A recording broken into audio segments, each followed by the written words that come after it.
fundo uma memória de quando eu tinha 7 anos. Tá tão presente em mim que consigo revivê-la nesse exato momento. Tem a ver com a minha família. Eu tinha acabado de começar a jogar futebol levando a sério. Antes disso, eu apenas jogava na rua com os meus amigos da Ilha da Madeira. E quando eu digo rua, eu não me refiro a qualquer uma rua sem pavimento. Eu me refiro a uma rua mesmo. Não tinha traves e nem nada disso. E quando passava um carro, a gente tinha que parar de jogar. Eu era feliz fazendo isso todos os dias. Mas o meu pai, ele era roupeiro do Andorinha, um time da Madeira. E ele passava a vida tentando me convencer a ir jogar no time de base do clube. E eu sabia que aquilo me deixaria muito orgulhoso. Então eu decidi ir. No primeiro dia, eu me deparei logo com uma série de regras que eu não entendia. Mas mesmo assim eu gostei. Fiquei viciado na estrutura e na sensação de vencer. Meu pai, que tinha uma grande barba e suas calças de trabalho, assistia todos os jogos do lado do campo. Ele adorava. Mas minha mãe e as minhas irmãs, elas não tinham qualquer interesse em futebol. Todas as vezes, durante o jantar, meu pai tentava convencer elas pra irem me ver jogar. Era como se fosse meu primeiro empresário. Eu me lembro de voltar pra casa com ele depois dos jogos e ele dizer: hoje o Cristiano marcou um gol. E elas falavam: que bom. E só, não ficavam muito entusiasmadas. No jogo seguinte, ele chegou em casa muito orgulhoso e falou: hoje o Cristiano marcou 2 gols. Emoção delas?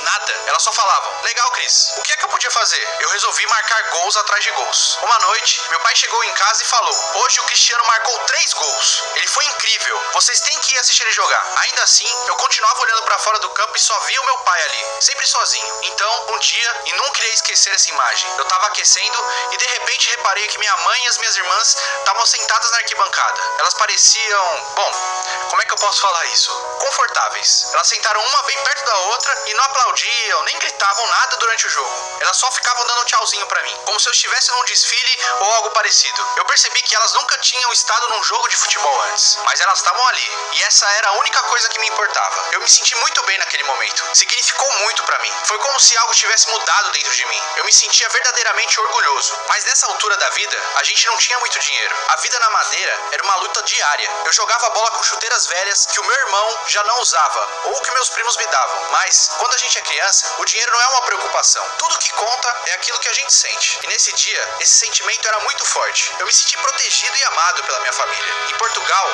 a gente diz: é o menino querido da família. Lembro disso com muita nostalgia. Sobretudo porque esse período da minha vida acabou por ser muito curto. O futebol me deu tudo, mas também me afastou de casa quando eu não estava muito preparado para isso. Quando eu tinha só 11 anos, eu tive que deixar a Madeira e me mudar para a academia do esporte. Esse foi o período mais difícil da minha vida. É uma loucura para mim pensar nisso agora. O meu filho, Cristiano Júnior, tem nesse momento 8 anos de idade. Se parar para pensar em como me sentiria se, dentro de 3 anos, eu tivesse que fazer as malas dele e enviar ele para Paris ou Londres, ia ser impossível. E eu tenho a certeza que também pareceu impossível para os meus pais. Mas eu tinha um sonho, e aquela era a única oportunidade de conseguir. Então, eles me deixaram ir, e eu fui. Eu chorava quase todos os dias. Ainda estava em Portugal, mas era como se eu tivesse me mudado para outro país. O meu sotaque da Madeira era muito diferente. A cultura também era diferente. Não conhecia ninguém e me sentia muito sozinho. A minha família só podia me visitar de 4 em 4 meses, mais ou menos. E eu sentia tanto a falta deles que cada dia era doloroso. Mas foi o futebol que me fez aguentar. Eu sabia que conseguia fazer coisas dentro de campo que os outros meninos da base do Sporting não eram capazes. Me lembro perfeitamente da primeira vez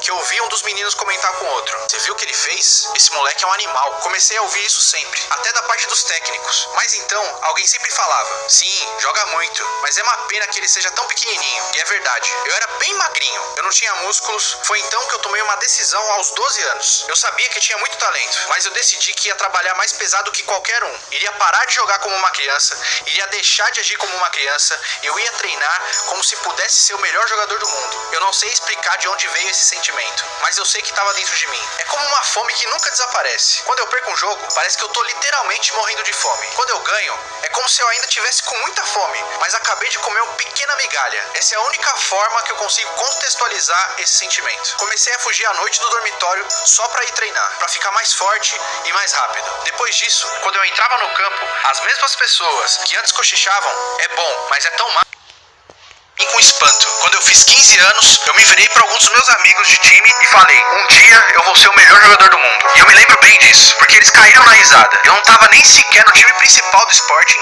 mas eu já acreditava nesse objetivo. Eu acreditava mesmo naquilo que tinha falado para eles. Quando eu me tornei profissional com 17 anos, a minha mãe tinha muitas dificuldades de me ver jogar, porque ficava ansiosa. Ela vinha no estádio de esporte me ver jogar, mas ficava tão nervosa nos jogos mais importantes que chegou a desmaiar algumas vezes. É sério, ela desmaiava. Então os médicos do clube tiveram que receitar sedativos apenas pros meus jogos. E eu falava pra ela: lembra, mãe, quando você não queria nem saber de futebol e agora tá assim? Então eu comecei a sonhar mais alto. Queria representar a seleção portuguesa e também queria jogar pelo Manchester United, porque eu tava sempre assistindo a Premier League. Eu ficava deslumbrado com a velocidade do jogo e com o canto das torcidas inglesas. Todo o clima do campeonato inglês me emocionava. Então, quando eu me tornei um jogador do United, foi realmente um grande momento de orgulho pra mim. Mas eu penso que ainda foi um momento de mais orgulho pra minha família. No início, conquistar títulos era algo transcendente pra mim. Me lembro quando venci meu primeiro título da Champions League no United. Foi uma sensação indescritível. O mesmo aconteceu quando eu ganhei minha primeira bola de ouro. Mas os meus sonhos não deixaram de aumentar.